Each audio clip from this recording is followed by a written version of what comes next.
I have what I call an unusual PC build. What you would normally find is well ventilated tempered glass cases with LED lights. But no, when I was building a PC, I was trying to minimize one factor, and that was space. I lived, studied, and worked in Singapore, and space is quite limited there. As such, I picked Fractal Ridge, a PS5 size case for my PC. Its minimal footprint means you can save a lot of desk space.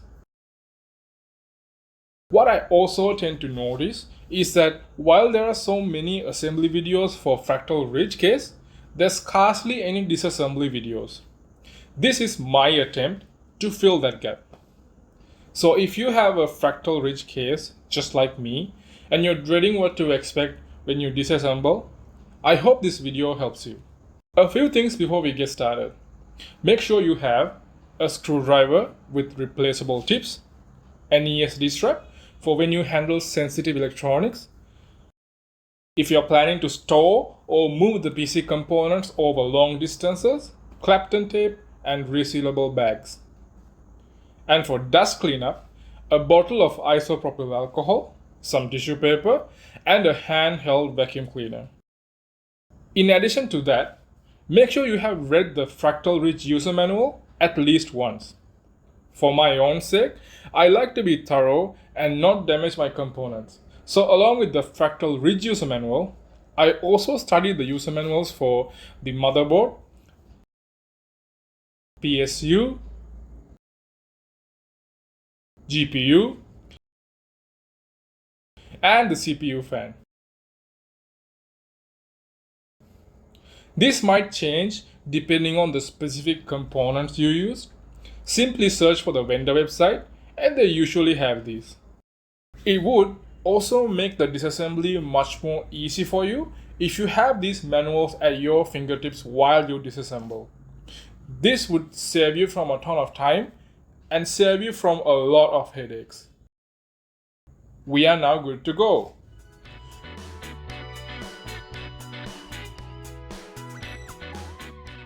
We will obviously start with the outer case of the Fractal Ridge.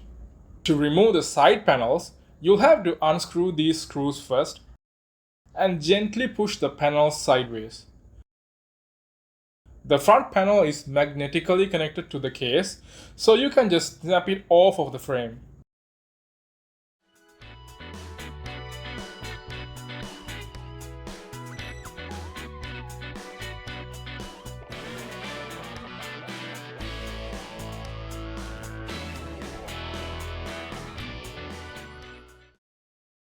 What you may or may not be surprised by is the amount of dust buildup inside the PC. Dust buildup depends on how old your build is and how dusty your environment is. Regardless, this is quite expected. You can use a vacuum cleaner to clean the majority of the dust. Make sure you don't let the CPU fan run freely when you vacuum, as this could damage the CPU fan. And if there is any more dust left, you can use a tissue paper drenched with isopropyl alcohol to remove the residual dust. The disassembly process is gonna deviate a little bit from the assembly process, in that we'll have to reverse the steps.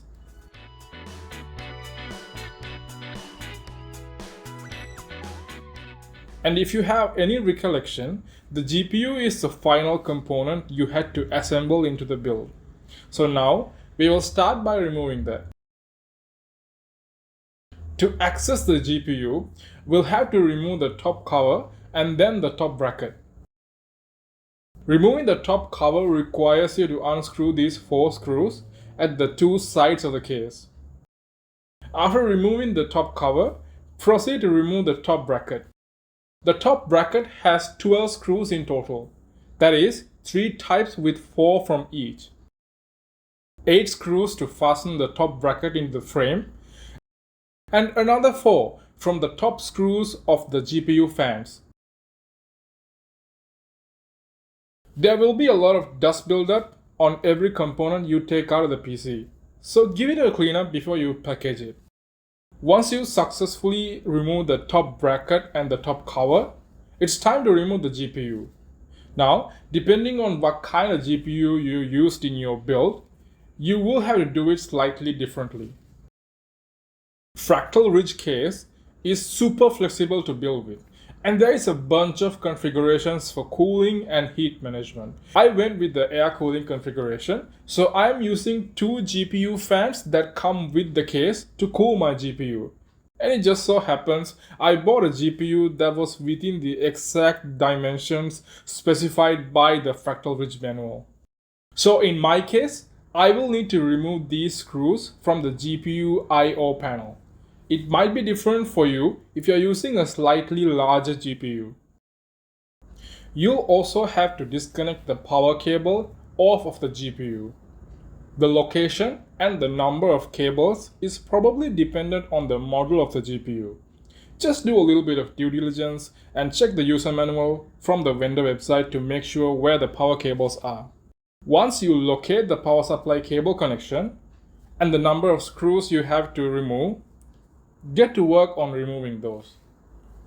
The power cable was a little bit hard to dislodge, but a medium amount of effort is just enough.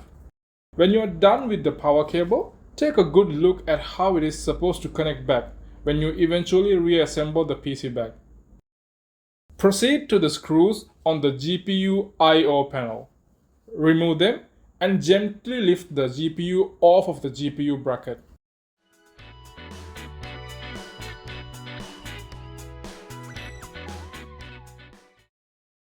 There's a high chance your PC may have a dust buildup deep within, and you don't want to have dust go into the GPU bracket. Use a Clapton tape to seal the GPU bracket so that dust can't go in. One smart thing I did when I built my PC is that I kept these metal plates to cover up the GPU I/O panel access. If you have them lying around, now is the chance to bring them out and cover the GPU I/O access. Secure them nicely to cover the access, and then use the GPU screws to fasten the plates. We will now start disassembling the bottom cover along with the PC stand. While the PC is upright, remove the 4 screws one by one. When you are done with the screws, turn the PC upside down and gently push out the bottom cover. Depending on the storage or luggage arrangement, you could disassemble the PC stand and the bottom cover. An important step. Now that you have access to the bottom of your PC, you should theoretically be able to access the PSU switch. Turn it off before you proceed with the next steps. Another important step. Refer to the motherboard manual and check how they instruct on connecting the GPU to the PCIe port. Most often, it will have a latch that's going to fasten the GPU onto the motherboard. You'll have to unfasten it before you remove the GPU riser. This was a grave mistake I made in my own disassembly process. I had forgotten about the latch and didn't bother checking. Please learn from my mistake and make sure you don't damage your motherboard in the process. There are 4 screws holding the GPU riser. Unscrew them all. Don't forget the PCIe latch, and gently pull up the GPU riser. If you are anxious about the dust going into the PCIe slot, use some Clapton tape to seal the port properly. We are going to move on to removing the GPU fans from the frame. If your build is anything like mine, you'll probably have 2 GPU fans connected to the motherboard. My motherboard only had 1 port for chassis fans, so I had to daisy chain the fans together. Trace the origin of the wires and disconnect from the motherboard before you proceed. Once you've disconnected the wires from the motherboard, start unscrewing the bottom screws of the GPU. When you're done, take them out of the case. You might not need to remove the GPU fans completely. It's just my preference. I like to move the device around, and I just wanted to exercise caution and remove the fans because They are only connected to the case by the bottom screw set.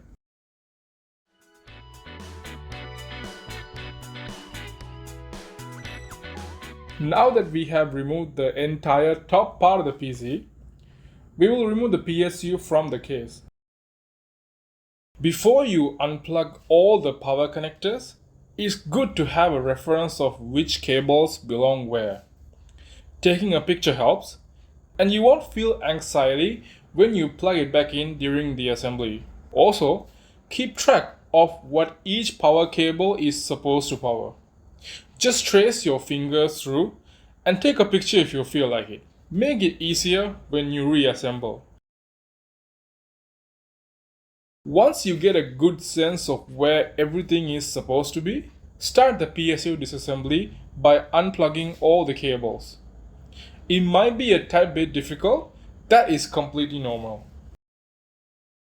Note that I don't have a SATA drive in my build. If yours does, now is probably a good time to dislodge them and also disconnect from the motherboard.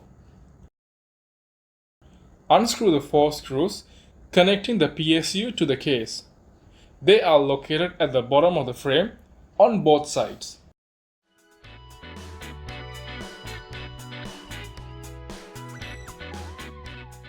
The PSU is still connected to the power cable that eventually connects to the wall socket. The front panel I/O cables will make it difficult to access the wall socket power cable.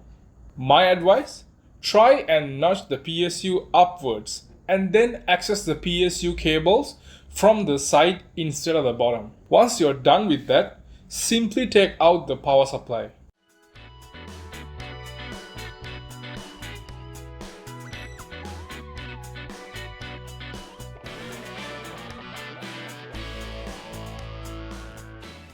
There are a couple of cable connections you'll have to disconnect before you move on to the motherboard. The power cable connecting the wall socket to the PSU is gonna get in your way when you try and get into the motherboard. Remove the 2 screws holding the outer socket and slowly try to slide the power cable towards the outside of the case. Since we are gonna get into the motherboard in a bit, let's go ahead and remove the CPU fan too.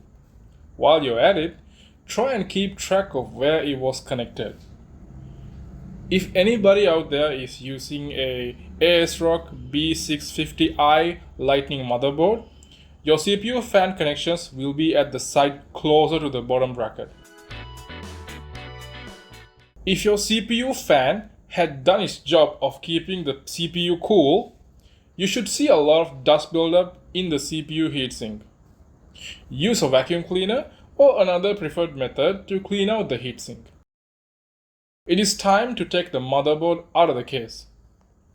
Before we do that, however, we will have to disconnect some connections to the motherboard.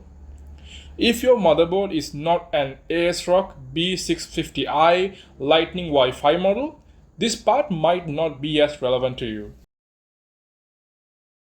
If you refer to the motherboard manual, they'll usually have a nice diagram of all the ports and header pins that are supposed to be on the board. We already disconnected the GPU chassis fans and the CPU fans. The Fractal Ridge case has a bunch of cables coming from the front of the case connected to your motherboard.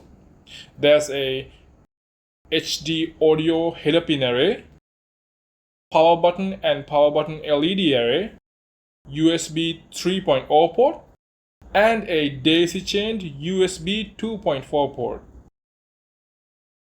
Depending on the model of your motherboard and the PSU, you'll also find the main power cable to the motherboard and also a 12-volt power cable, which I assume is connected to the back I/O panel.